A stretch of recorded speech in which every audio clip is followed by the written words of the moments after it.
Shalom, sisters on YouTube. This is Sister Zion, and welcome again to The Rock. I'm here to answer questions as usual. One of the things I would like to say, I would like to remind everyone, a lot of old subscribers already know this, but maybe for some of the newer subscribers, the whole purpose of me making videos is not that I can be anyone's teacher or any of the like, but to help people based on my personal experience. There's things that I have experienced through trial and error, as I said in a previous video. Things that I've learned since walking in this truth.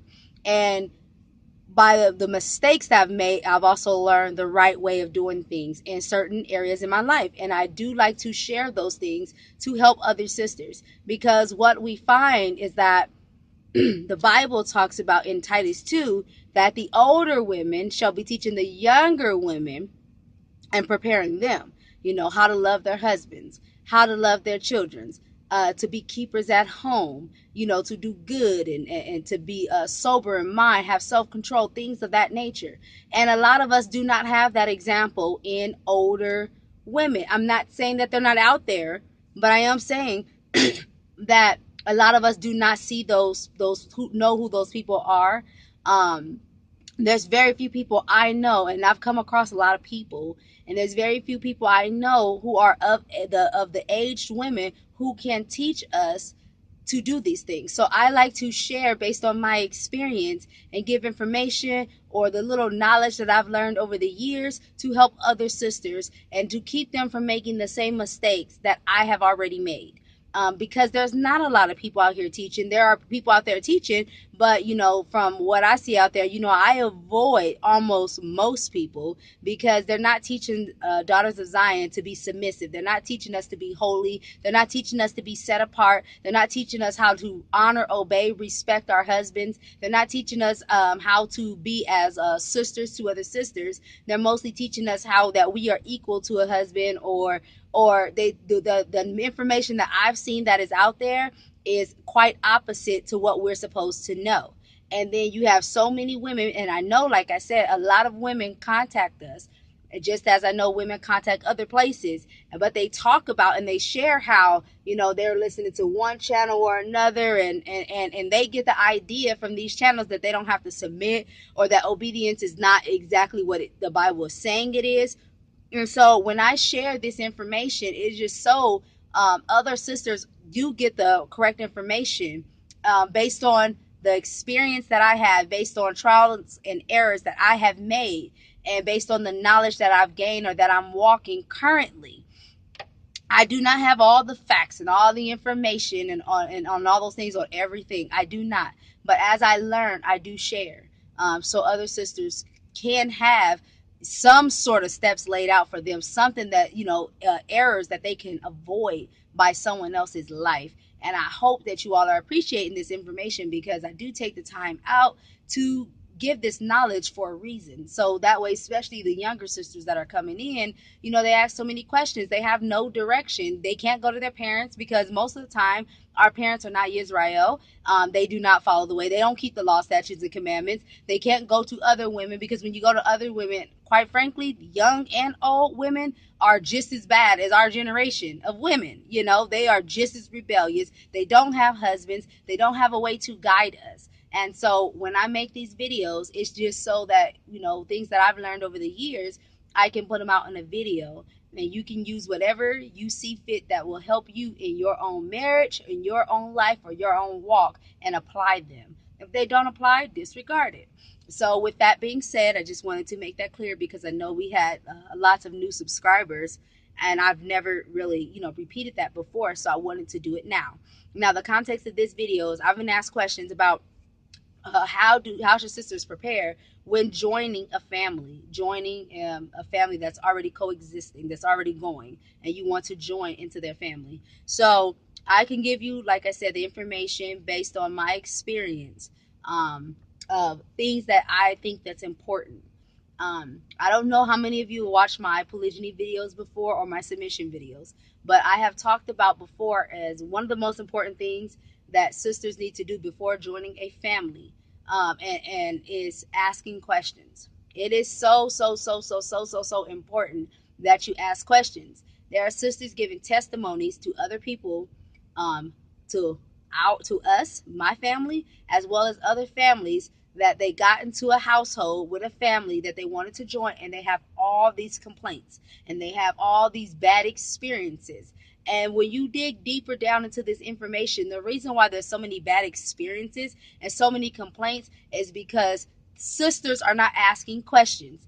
You are going off the fact that you don't want to be alone, or you don't want to wait, or you want to hurry up and get somewhere because you don't have anywhere to go. Whatever those circumstances are, you're jumping and joining families, but you didn't ask any questions, and then you want to give a bad report as if the family was a problem, when in reality, had you asked questions, had you got the information you needed ahead of time before joining that family, you will find that that family probably wasn't the problem. Maybe you didn't belong there, or maybe you should ask more questions to get an understanding of how that family runs.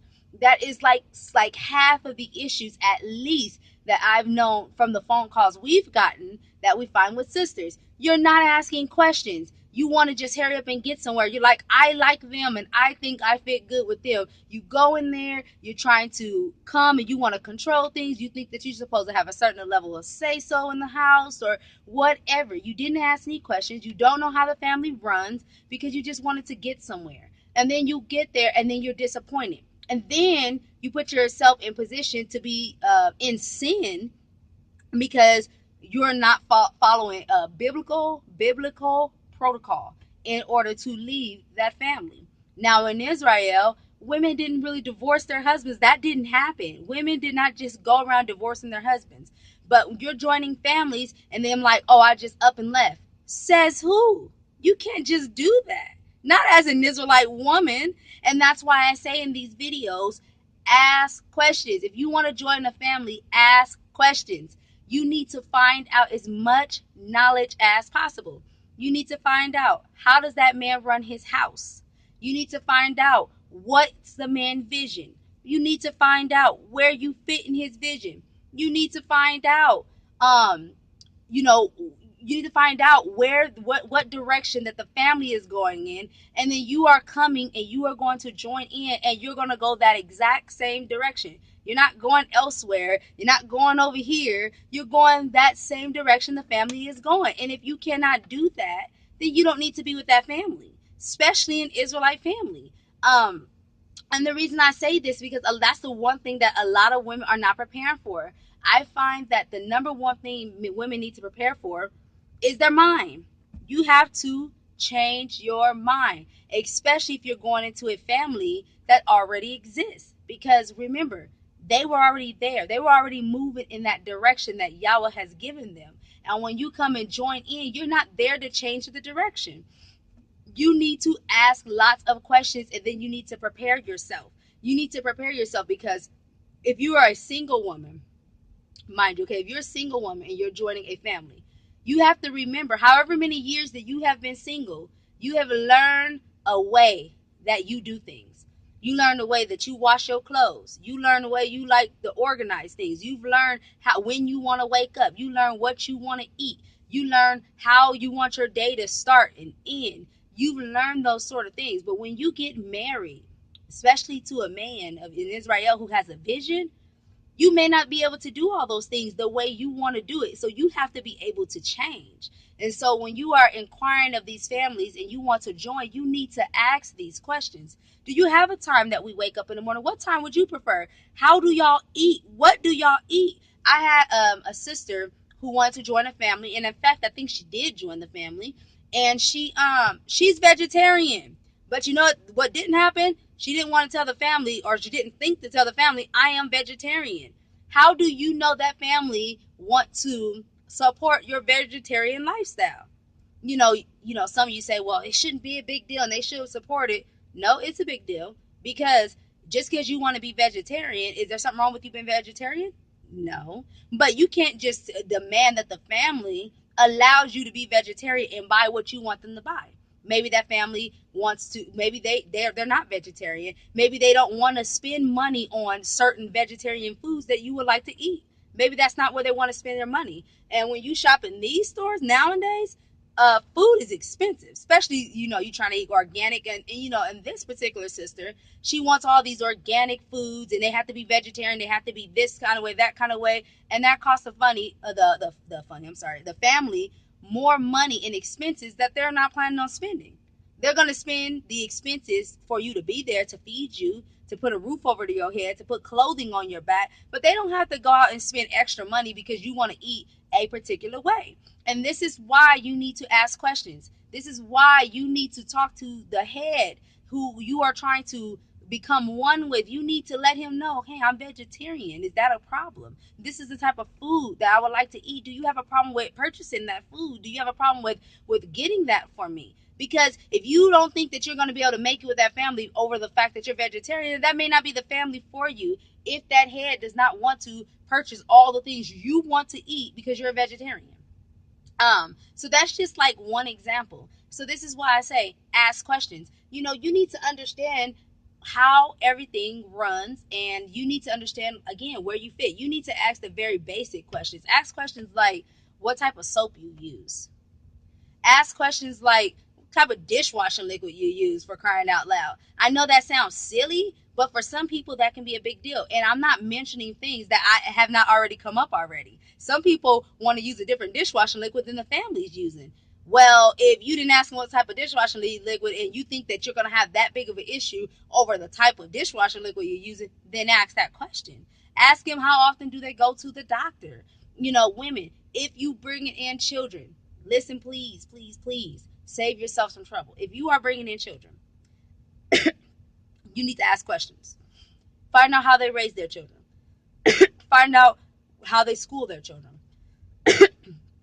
Find out, will they support whatever desires you have for your child? Because when you join a family, right, the man is the head of the household. And he has a program he's already running well before you got there. And you come in and you got all these ideas in your mind. Well, hey, I want my children to be in cheerleading, or I want my children to do this or that, whatever it may be. I want them to play a sport or something like that. And then you take your child, and the man is willing to accept your child, take your child in and raise the child. Then you over here on this man like, can you put my child on this team? Can you get them this? Can you do that? Why didn't you cover that with the man before you got there? Because he may not feel putting them on some sports team or allowing them to be cheerleaders or whatever it is important. He may not feel that that's something he wants his children doing. And if they are now a part of the family and he's taking them on, he may not have no desire to put them in any of those things that you have in your mind. And it could be whatever it may be. I don't know any Israelites that are putting their children in cheerleading. If you're, from what I understand, a lot of us are schooling our children, and a lot of us raising them to be holy, and raising our daughters up in holiness, and teaching them, skills, real skills and assets that they can use when they are to become wives and mothers and things of that nature. But just in case, sometimes there are some Israelites who still have their children in public school and they may want them to play sports for whatever reason. You need to ask that question to the family you're going to be joining. You need to ask the man, the head of that house, is that something that he supports? Is that something he's in agreement with? Before you just take your child over there, and then you take your child over there, then you're upset with the man, or you're upset like, well, why can't my child do this? And why can't my child do that? He never told you your child can do that. Did you ask this man before joining his household that, can your child do this? Did you share with him the things that you are interested in and you would like to do, so you will know ahead of time before coming together with this man? Is that something that he supports? Is that something that fits within his vision? Because I'm sure if it fits within his vision, or it doesn't affect the family in any way, shape, or all, or it's not something unholy or anything like that, sure, there may be some things that he is more than willing to do, but he's not required to, and he may not want to do that. And if he doesn't want to do that, you can't be upset, because that's what you signed up for. That's what you went into. That's the covenant you made. And so I hear women doing this all the time. They do not ask enough questions. They do not share what's in their heart about what they want to do or whatever, and find out like, okay, does this go along with your vision? They don't do that. And then they get a part of the family, and then they get upset, and then suddenly they want to leave. They feel like the men don't love them. They feel like they're being mistreated. No, you're not being mistreated. You just didn't ask questions. You're not being mistreated. You just don't want to fall in order. That's all it is. And then you're leaving these families That's not what us Israelite daughters of Zion do. We don't just leave families. That's not what you do. If you can't fit with that family, then there's a possibility that that's just not the family you're supposed to be joining. And then you need to wait until you find the right family to join who will accept that or receive that. Or you need to get on your knees and pray and find out where Yah is sending you so you can be in the right place, so you don't have this issue in the first place. So I just wanted to share that one of the main preparations, daughters of Zion, you need to make is with your mind. When you know you're going to join a family, you have to prepare your mind. You have to be ready for change, because when you join someone else's family, you are going to have to change. The way you do things is not going to be the way it's done. So any type of thing you have in your mind, well, this is how I do things, ball it up and throw it in the trash can, because you're going to learn how to do things another way now. You're going to do things the way the man wants things done now, and it's not going to be your way. So you need to prepare your mind ahead of time. And that's why I always say, ask questions. Please, ladies, ask questions so you are not disappointed when you get in these situations, so you will know what to prepare for. And the last thing I want to say about this preparation is, like in my life, for example, when we came and we moved and we came out of her, and even with my family now, that it is growing. I'm constantly having to change things. I can't just get comfortable with just one idea. There are some areas in your life where you're comfortable. We know that the Most High Yah is our Father. We know that. We're comfortable with that. We ain't changing that because we know that is correct. But there are certain things in your life that you can't just get too comfortable. You will have to change.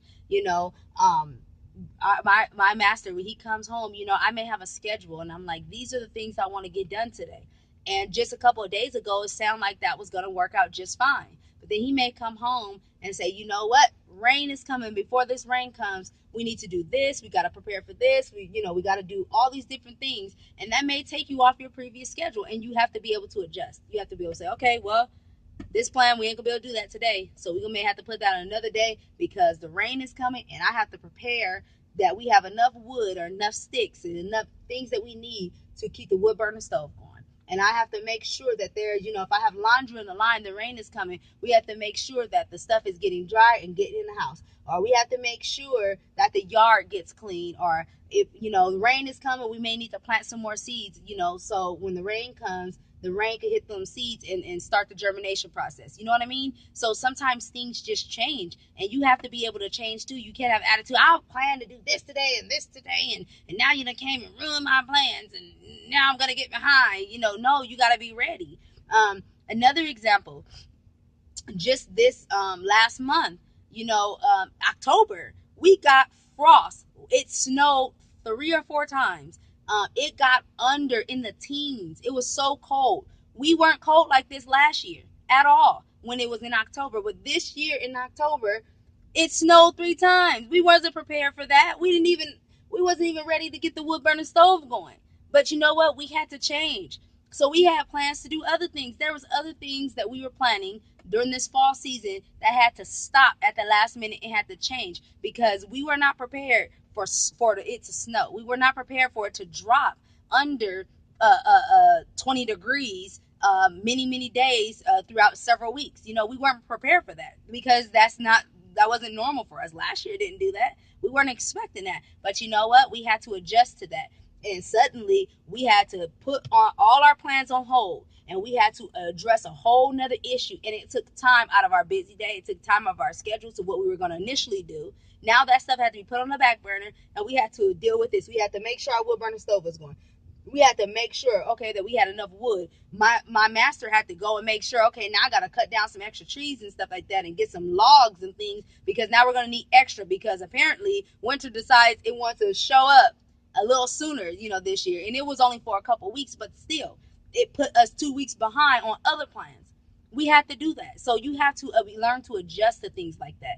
Change does happen. The way we live and the way we lived in California is totally different. We deal with high humidity here. We didn't deal with high humidity in California. So guess what's different?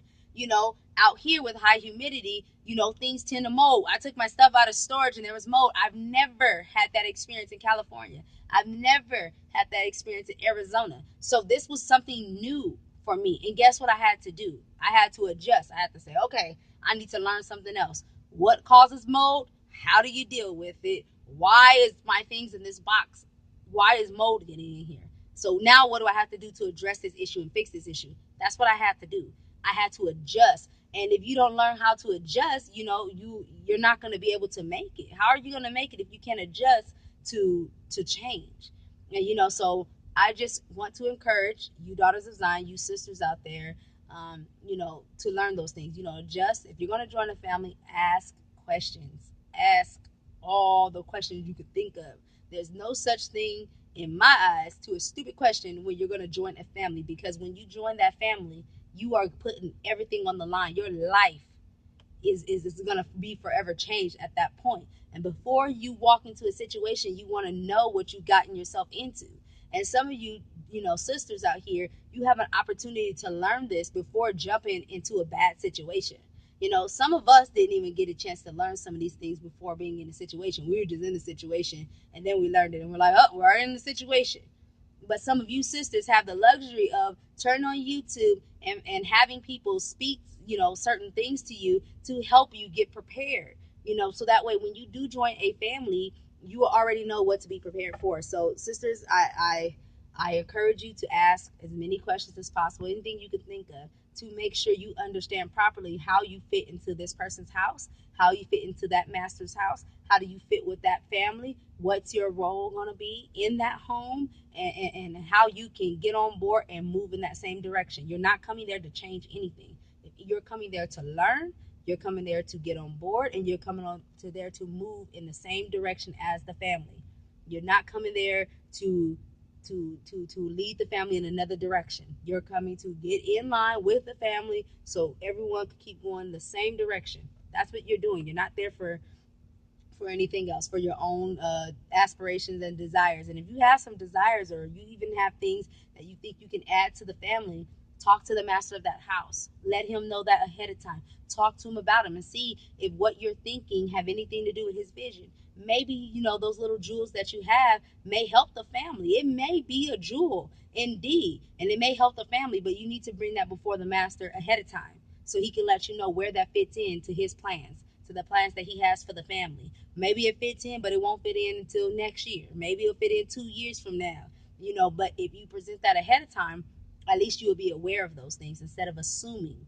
You don't want to assume. Ask questions, sisters. Bless you all. May you all have a productive day. Shalom.